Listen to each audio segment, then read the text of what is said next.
A Traveler's Confessions.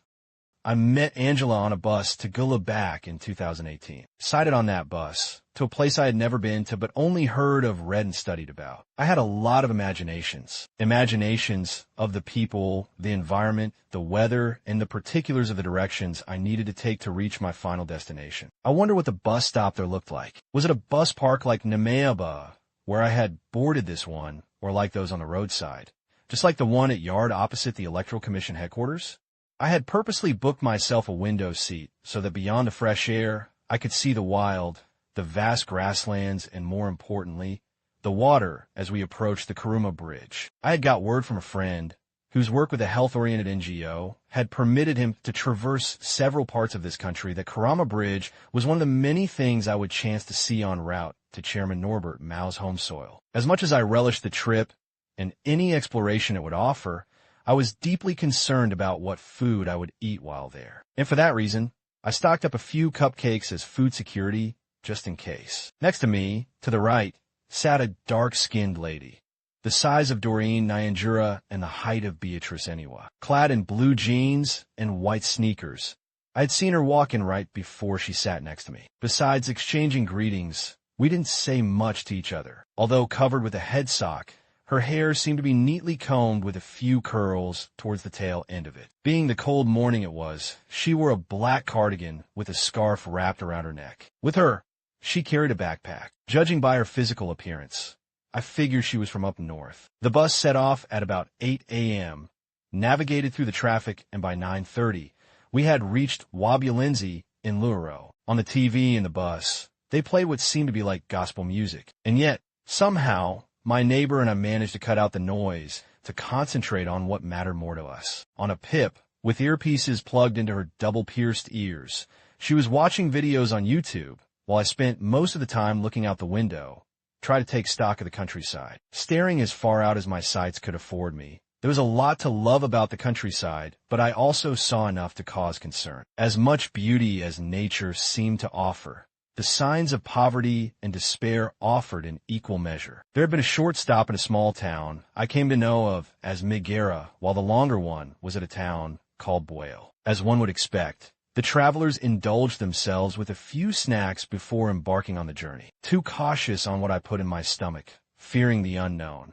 Much aware that anything strange or unusual could cause an unwanted abdominal upset, I had only afforded myself a stony soda to irrigate my throat. My neighbor had grabbed 2 sticks of roasted meat and mineral water. She continued to watch her videos until turned to engage her. YouTube videos on a bus trip, I don't often see that, I said to her. They help to block out the many deep thoughts I often find myself into.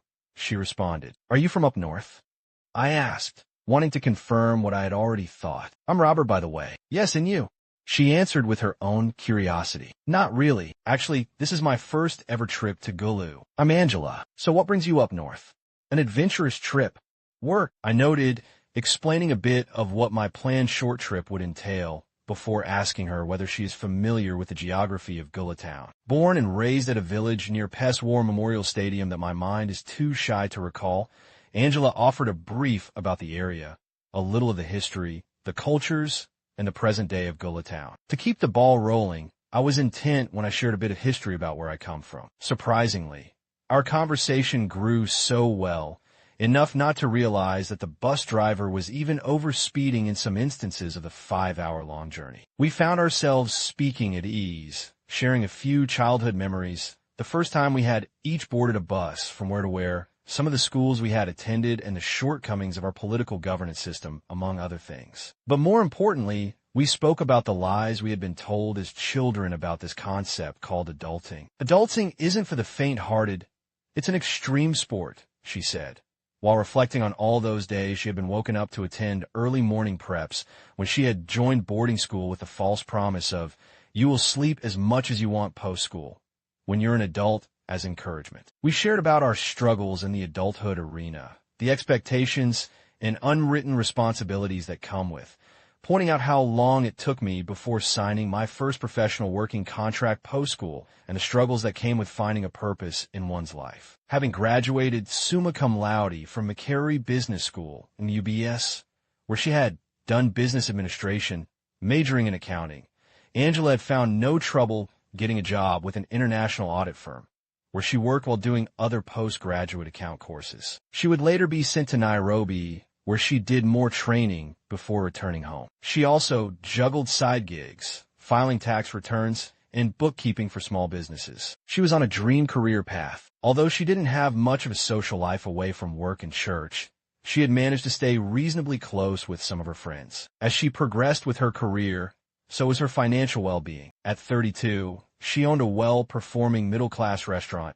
set up some housing rental units, and was building her house in addition to some commercial farming in the village and helping her siblings finish school. She was driving a nice SUV, and yet, even in the midst of all that success, she seemed to be struggling in a more personal aspect of life. Not even in my wildest dreams had I ever come to think that success would be such a bad thing on the flip side. And yet here I am, grappling with the unhappiness birthed out of my own success. Not so many years from now, I will be hitting 35 and yet unmarried. Not even a serious relationship at the very least, she said with a subtly worried voice, pointing out her love to have children and a family to nature, wanting to test her steadiness and mental fortitude on what it takes to balance a career while raising a family. Why are men very unattracted to successful women? She asked me, wanting some form of explanation. What do you mean we are not attracted to successful women?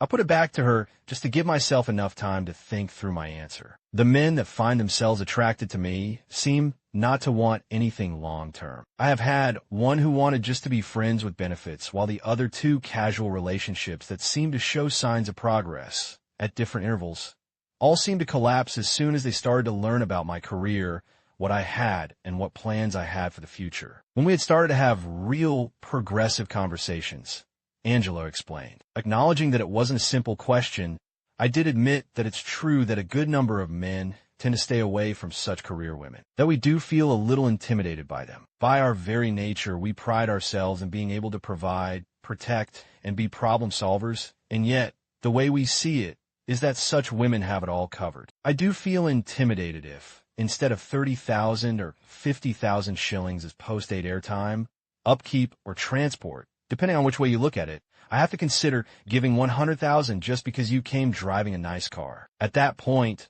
often driven by our pride, we tend to feel that we may not level up with you. The same thing tends to happen when some men come across exceedingly beautiful women. We do ponder about what our contribution to your life is going to be. Because materially, you're already better than us, and without a doubt, we know you are smart upstairs. So what are we going to bring to the table? Like I said, we pride ourselves in being able to provide and problem solve, be it financial or otherwise. Shall we be able to level up?